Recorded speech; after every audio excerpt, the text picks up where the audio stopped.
अपन ने पढ़ा था मिट्टी के बारे में और उसके कारक के बारे में। आज अपन आगे पढ़ेंगे जल के बारे में। जल एक महत्वपूर्ण नवीकरणीय प्राकृतिक संसाधन है। नवीकरणीय मतलब जल को वापस नवीकरण किया जाता है। जैसे जल भाप में बदलती है, फिर बादल बनते हैं और फिर वापस बारिश बनकर आ जाता है। तो इस तरीके से जल एक नवीकरणीय प्राकृतिक संसाधन है। भूपृष्ठ का 3/4 भाग जल से ढका हुआ है और हमारी पृथ्वी का 3/4 भाग पर क्या है? जल है। इसीलिए इसे जल ग्रह कहना उपयुक्त है।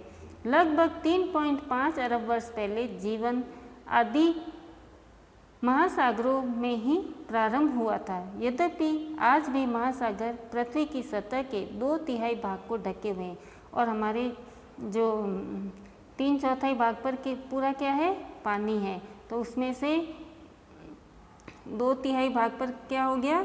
महासागरों से ढका हुआ है और विविध प्रकार के पौधों और जंतुओं को मदद करते हैं।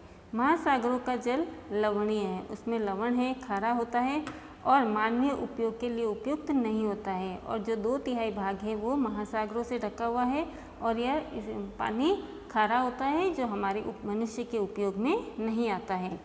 अलवण जल केवल 2.7% पर है और अलवण जिसमें लवण नहीं होता है, जो पीने योग्य पानी है, वो कितना है? 2.7%। और इस 2.7% का लगभग 70% भाग बर्फ़ की चादरों और हिमानियों के रूप में और 2.7% में से भी 70% भाग है जो बर्फ़ और बर्फ़ के पहाड़ वगैरह बने हुए हैं, इस रूप में पानी है। अंटार्कटिका, ग्रीनलैंड और पर्वतीय क्षेत्रों में पाया जाता है। तो सोचो कि 70% बर्फ़ बन गया, तो अब पीछे कितना रह गया? केवल 1% पानी जो है पीने योग्य है। अपनी स्थिति के कारण ये मनुष्य की पहुंच के बाहर है। केवल 1% अलवण जल उपलब्ध है और वह मानव उपयोग के लिए उपयुक्त है। अब 1% जो पानी है वो हमारे लिए पीने योग्य है। यह भूमजल मतलब नदी के अंदर जो जल है, नदियों और झीलों में पृष्ठीय जल के रूप में तथा वायुमंडल में जल वाष्प के रूप में पाया जाता है। और यह 1% जल किन किन रूपों में पाया जाता है? जमीन के अंदर पाया जाता है, नदियों, झीलों और जल वाष्प के रूप में पाया जाता है। इसीलिए अलवणीय जल पृथ्वी का सबसे अधिक मूल्यवान पदार्थ है। मूल्यवान क्यों है? क्योंकि पानी हमारी पहली आवश्यकता है, पीने योग्य पानी है। इसीलिए पृथ्वी पर जल न बढ़ाया जा सकता है और न ही घटाया जा सकता है। इसकी कुल मात्रा स्थिर रहती है।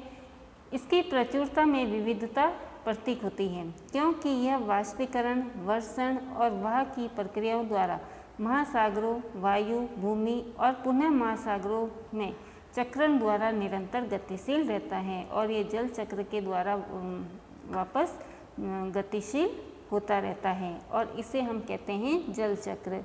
मनुष्य जल की बड़ी मात्रा का उपयोग न केवल पीने और धुलाई में करता है। अब मनुष्य जल का उपयोग कैसे करता है? पीने योग्य जो जल है उसका उपयोग कैसे करता है? पीने के लिए करता है और धुलाई में करता है, वरन उत्पादन प्रक्रियाओं में भी करता है।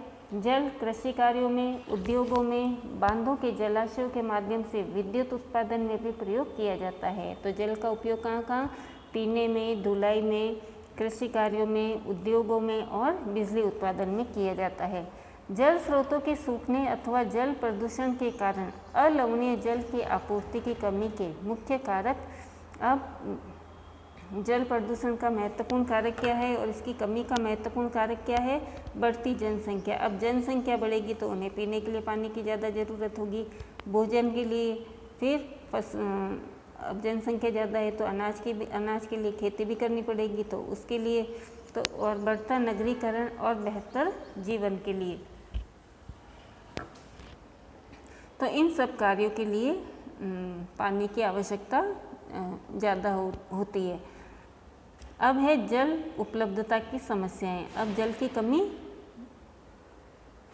के कारण कौन कौन सी समस्याएं आती है?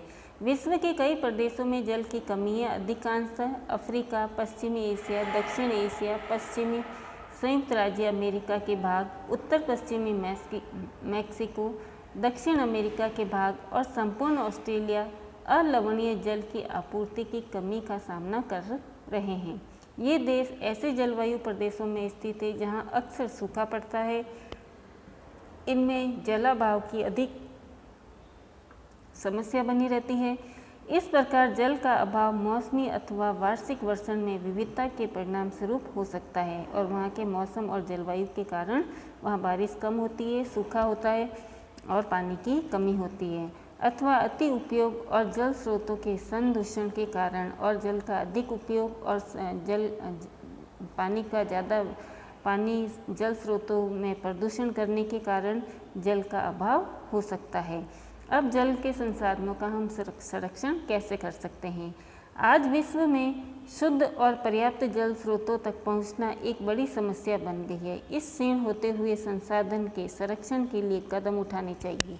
यद्यपि जल एक नवीकरणीय संसाधन है, जल को हम वापस नवीकरणीय कर सकते हैं,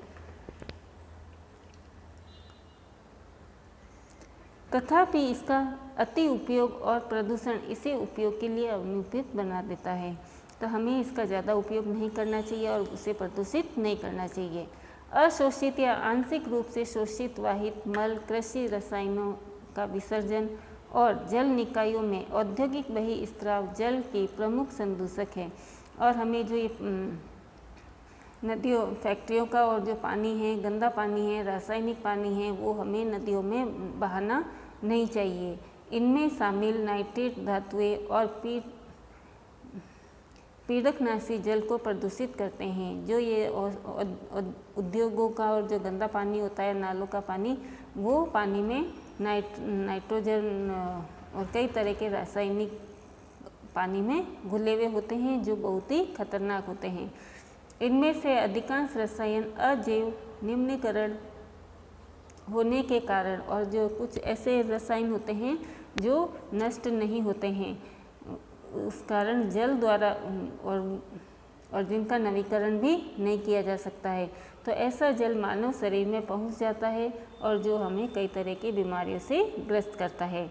इन प्रदूषकों को जल निकायों में छोड़ने से पूर्व बहिस्त्रावों को उपयुक्त विधि से संशोधित करके जल